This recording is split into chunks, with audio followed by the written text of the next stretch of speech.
Welcome to the Commercial Awareness Compass. This is your weekly guide to developing commercial insight in a way that goes beyond just the news. Each week, we focus on one major story, breaking it down to help you build your understanding at 3 levels: beginner, intermediate, and advanced. We'll break down today's story in a way that's easy for you to follow and gives you practical insights for those applications and interviews. I'm Tori, I'm a future trainee solicitor, and I'm joined by Emma, an experienced commercial lawyer. Today's session, we will focus on the Cybersecurity and Resilience Bill. So as we go through the beginner, intermediate, and advanced levels, I encourage you to really think about how each explanation builds on the last. So start out by understanding the basics, then think about how businesses and industries are impacted and how law firms assist, and then finally think about the strategic thinking that goes into helping clients manage new challenges. So if we jump into the beginner level, Emma, could you please just tell us a little bit more about this bill? Of course, I can. The first thing I would like to say is that if we talk about a bill, it means the legislation isn't yet enacted into law. So it's not yet live, but it's proposed. And then if we do call it an act, we're talking about what the act would look like once it was with us. You might be more familiar with that. You might know that already. Some may, some won't, but I thought we'd just highlight that at the start. But yes, as Tori says, in light of the upcoming Cybersecurity and Resilience Bill, currently to be Act 2025, we're going to explore the scope of this and the commerciality of the new legislation, and also how it might create opportunities for law firms. You've not only got the law itself, but also the commercial awareness angle, which we'll get into as we go through the compass today.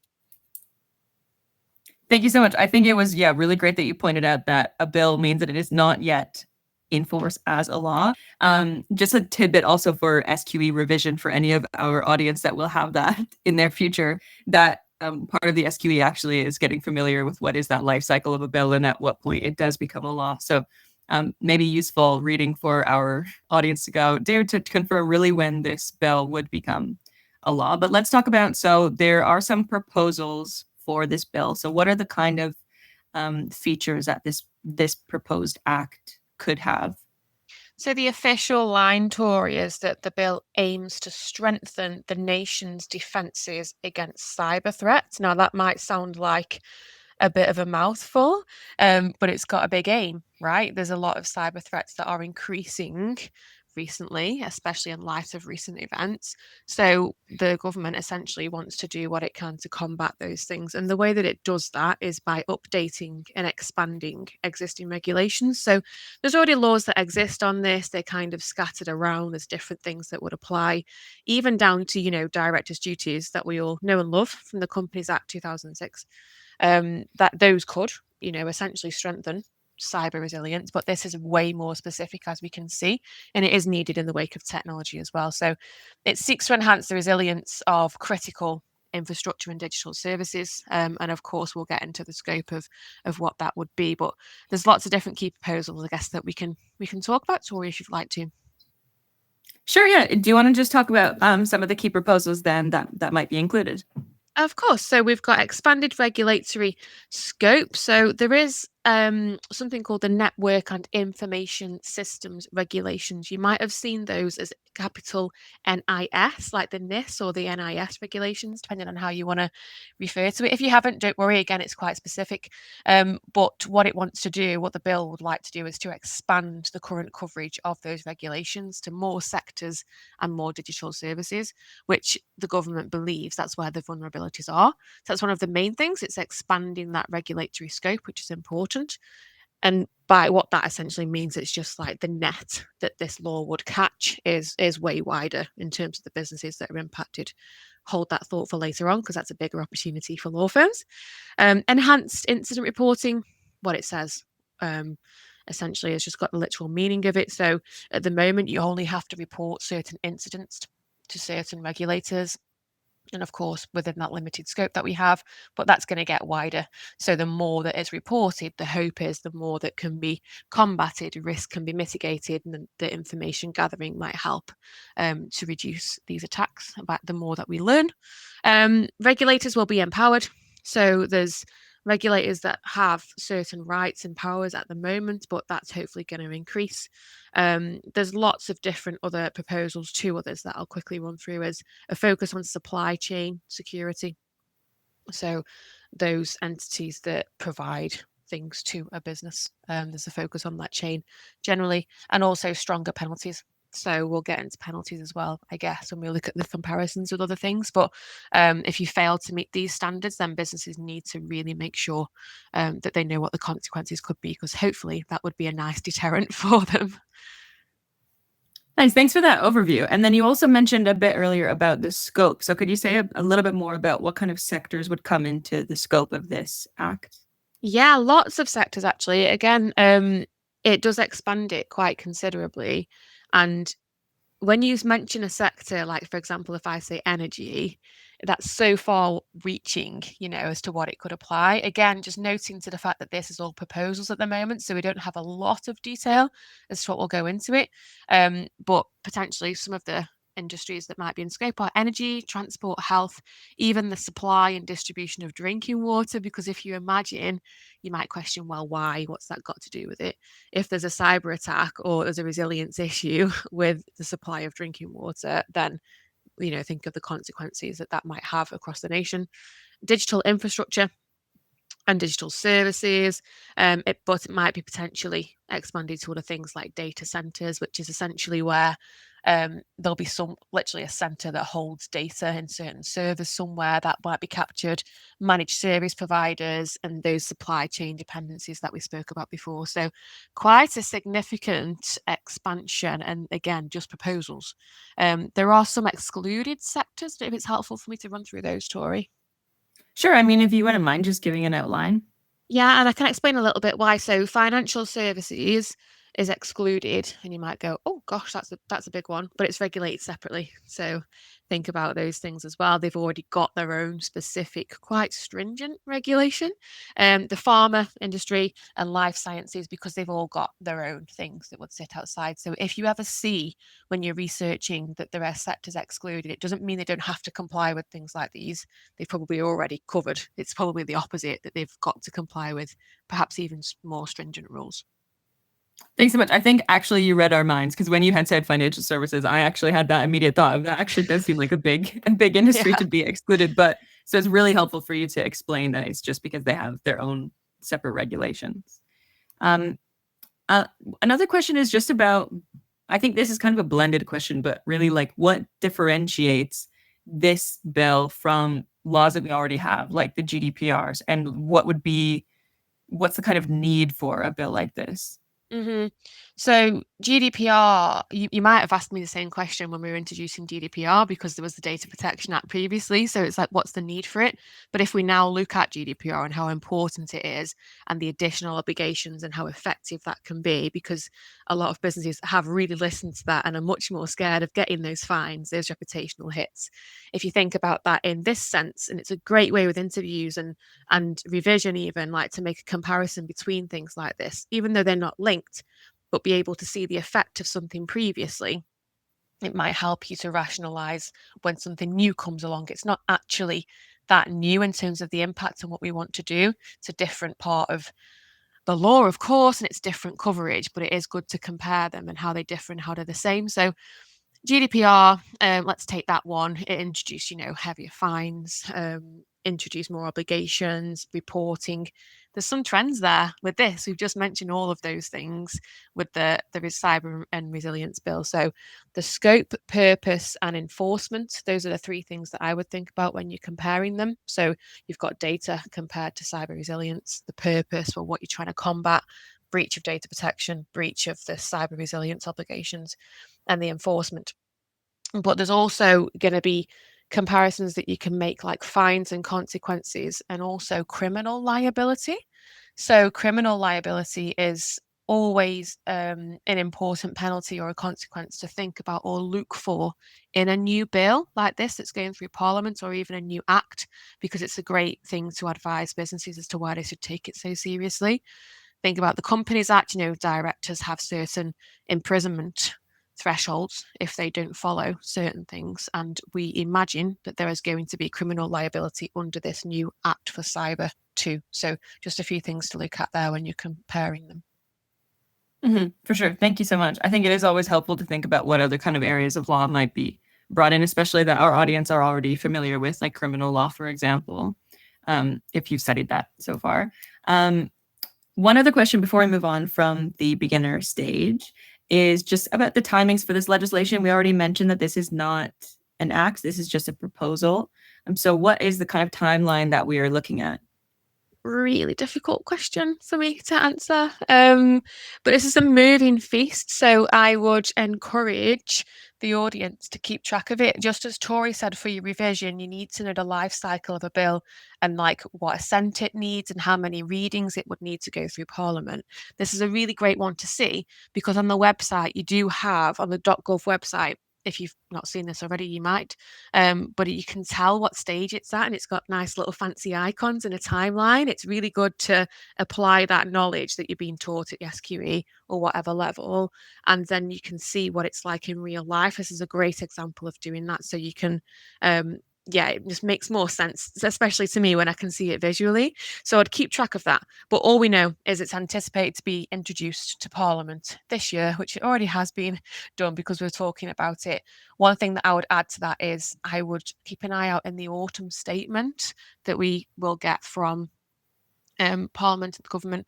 I'd keep an eye out for that. And if you have any interviews either around it, prior or close to, if you can mention like something that relevant and say, oh, I'm waiting for the autumn statement to see it was an update, or we had an update last week in the autumn statement about this, you are really hot on showing the relevance too. Just because you don't know the answer to a question doesn't mean you don't know how to find it out and to keep in touch with that. So mentioning those things as well will help just keep up to date with the timings if you're interested in this area of law. Yeah, thank you so much. I think that's a very useful tidbit because the autumn is often when people will be making their applications. So a really great tip for our audience to keep up to date with how this bill develops and check in autumn if there have been updates.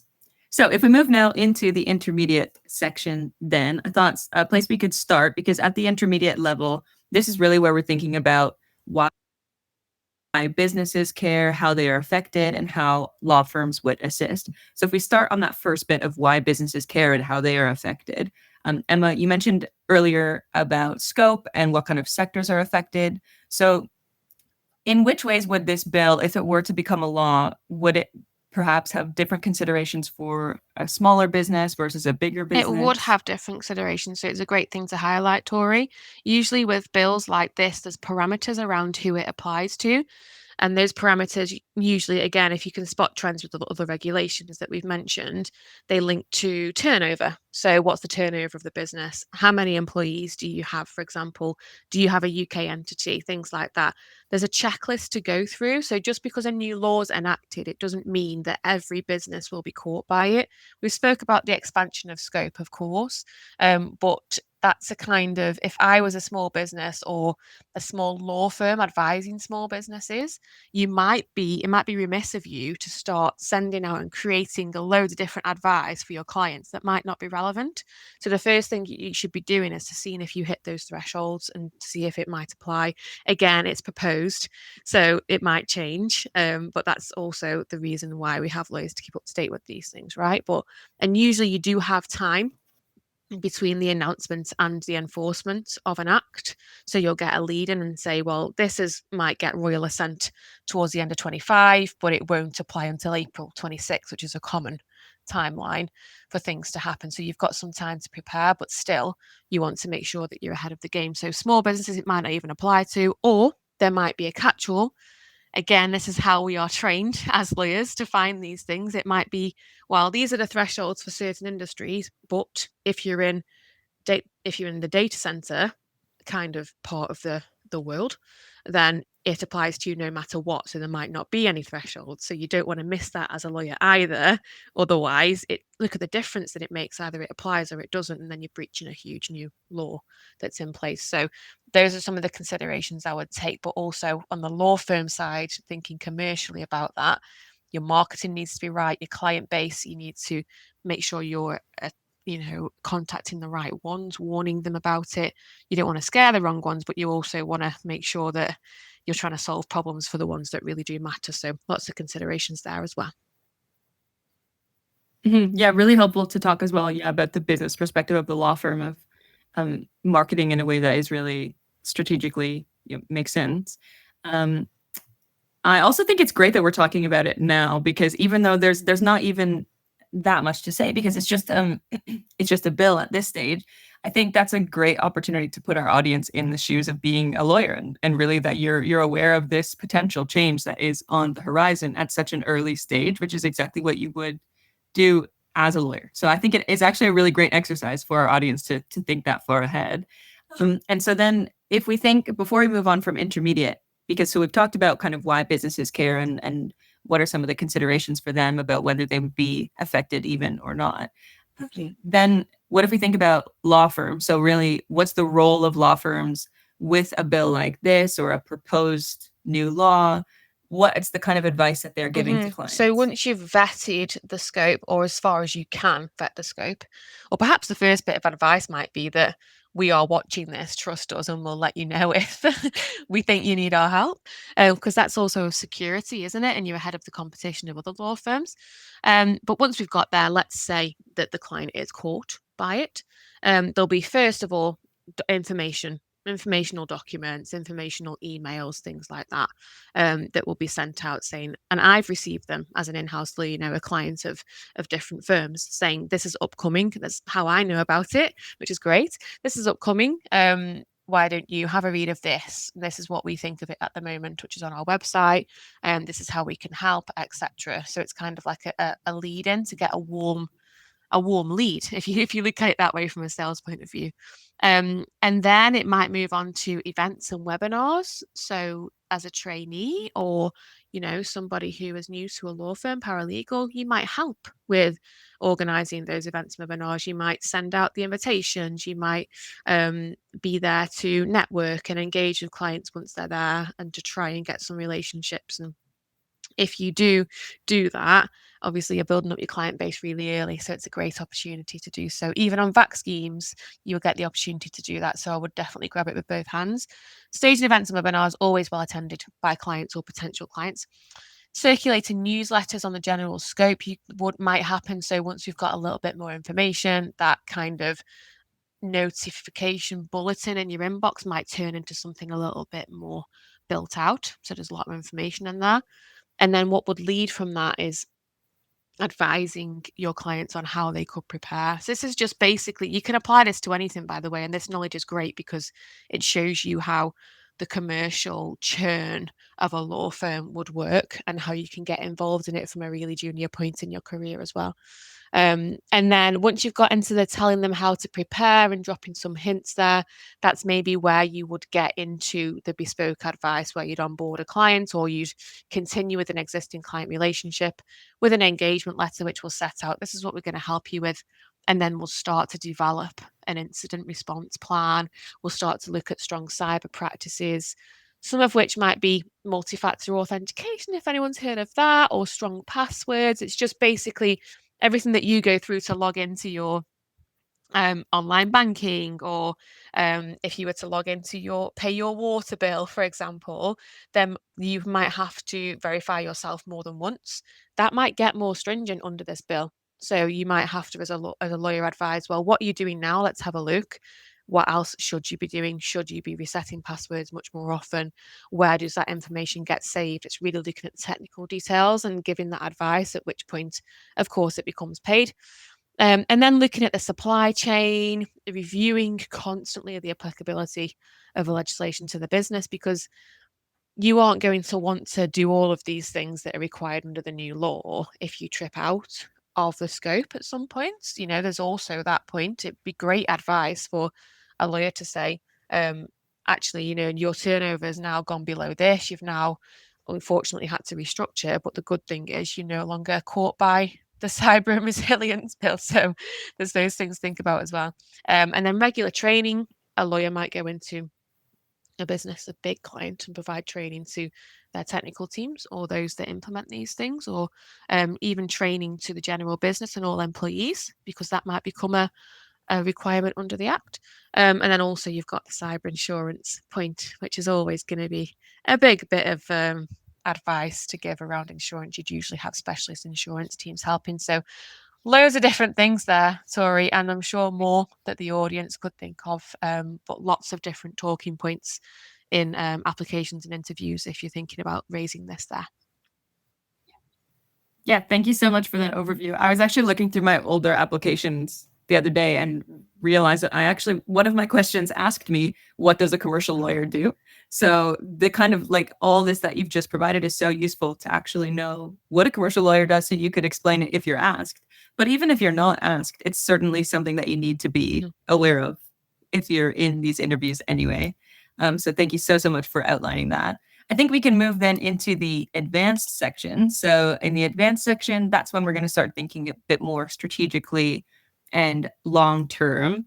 I think something that would be good to start with is basically this is kind of quite a broad question, but essentially why cyber is such a big issue that is now an issue at the board level or at the legal level, and it's not just kind of an IT department You thing. would think that, wouldn't you? You would think, cyber, IT, facilities, let's see how it can be resolved on the technical side. But we've seen recently, and we've covered it on the commercial awareness compass before, the pure impact that a cyber attack can have on a business as a whole. And the spokesperson or the spokespeople for that business is somebody from the board. And it's because it's gone to the heart of the business. So all of the updates from M&S, for example, were sent out from perhaps the CEO. And there's been lots of really senior people that have had to be shown to really be doing something about this. It's not just the IT director anymore, it is absolutely board level. And to answer your question, sorry, I'd say the reason for that is that whole systems and services can be halted as a result of an attack, and major financial losses can be caused. And depending on the structure of your business, you'll either have trust from the public, or you might even have investment from the public if you've got, some sort of PLC or a shareholding available. So you've got no choice but to be at the forefront of it from a board level. It should also be on the risk register of all businesses. So just as we have data protection on a risk, I would imagine on a risk register in terms of what we need to be looking out for and doing, cyber security and resilience will be up there as well, I have no doubt, and to monitor the risk of that across the whole organisation. And it's the board, which is where the book stops with them, because they're responsible for it through all their duties of running a company. So it isn't just that IT related. The impact can be so serious, like millions and hundreds of millions of pounds of losses. The NHS, unfortunately, cyber attack recently, it can affect patients, lots of different reasons why. But notwithstanding everything there, the laws actually do make the boards responsible. So you've not only got the common sense part of it, the those that get hit by it and those that actually feel the effects of it is those that sit on the board. There's legal duties that have been introduced through like NIS that we spoke about before, the senior managers, directors facing fines and criminal charges. They've just got a duty to deal with all major business risks, and they need to make sure that they're doing that, and also vetting the supply chain. So, yeah, it's very, very important on the top of their agenda in all boardrooms, I would imagine, especially at the moment. Yeah, absolutely. And I think also at this advanced level, it is always helpful to be reminded that at the advanced level of commercial awareness, you really want to be taking this big picture view as well. So if we look at this in a big picture way, what kind of other considerations might we think of? Like what else might this bill link to?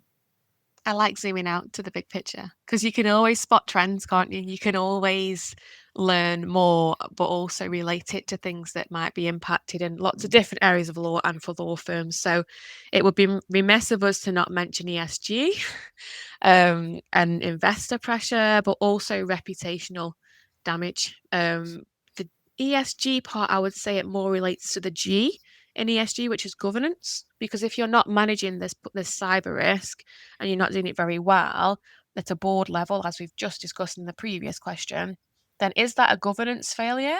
Like, should you be actually checking your governance and how your business is run to make sure that you're managing these things? And then the reputational damage you've got to think about as well. Like, data is a huge commodity of businesses. If that's leaked or there's some sort of cyber attack that impacts just general services, the reputational damage is going to be huge, because whenever anybody mentions certain retailers in a sentence at the moment, it always comes with, oh, they've had a cyber attack. It kind of does have that dampened light on things. So I'd say those two top trends of ESG and reputational damage are key, but don't forget outsider pressure as well, like investors, if that's relevant for the clients that your law firm serves. Mm-hmm. Yeah, thank you so much. And I have one more question, which it still links to this kind of big picture view, because of course, if we're talking about like these big law firms and the clients they have, often these clients will operate internationally. So it is also worthwhile to think about some of the international considerations. So what's the kind of comparison between UK law to then perhaps EU or US law in this arena? Big question to finish on. And I wish I was an expert, but I hope I can do this justice because it's a hard one, isn't it? Because of course we're not in the EU anymore as a result of Brexit. So the first thing to say is that there are different laws now, but maybe that is the reason for this. So we've kind of lost the protection of those, but the UK is trying to show that it has strong or stronger, depending how competitive you look at this, stronger defences than the EU would have. So it's trying to fill gaps, yes, but it's also got inspiration from EU laws that we used to be privy to. Just don't take what I've just said with a pinch of salt with those two, by the way, because it will differ depending on which law you're looking at. But I've just tried to keep it simple for this.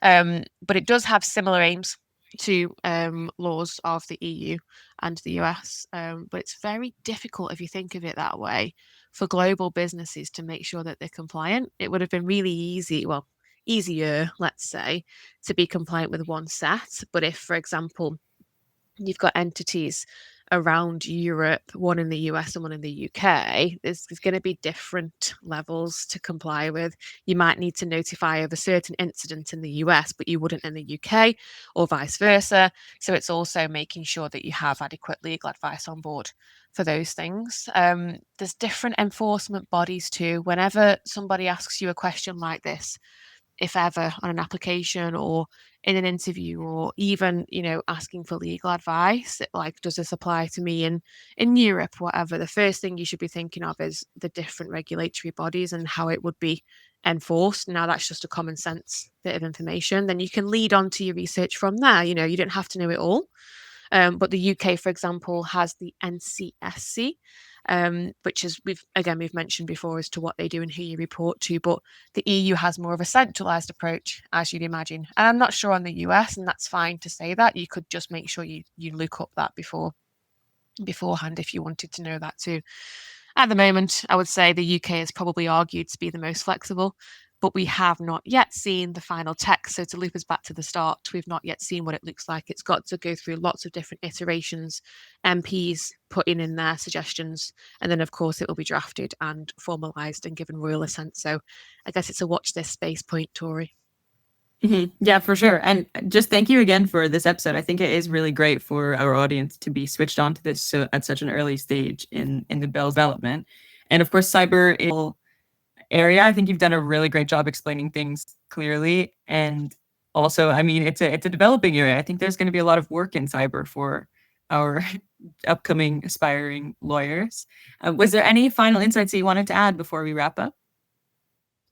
Just to fully agree with you, Tori, like if you're interested in this or you would like to look at something that is up and coming, I can imagine there will be, departments that are forming, if not already formed, that are really specific on this. So if it's an interest, have a look at the firms that might be advertising this, and then you can target your applications to those, because it's going to be a big area for sure. Yeah, so exciting for our aspiring lawyers, I think. So thank you again, Emma, for your valuable insights. And thank you to our audience for joining today's Commercial Awareness Compass. Remember, as always, that commercial awareness is not about staying on top of the news and only regurgitating the headlines that you read. It's about understanding why these events matter to clients and how you as a future lawyer can provide that strategic value to help them navigate these challenges. So in the meantime, join us next week to keep building your commercial awareness. And until then, prepare without the panic.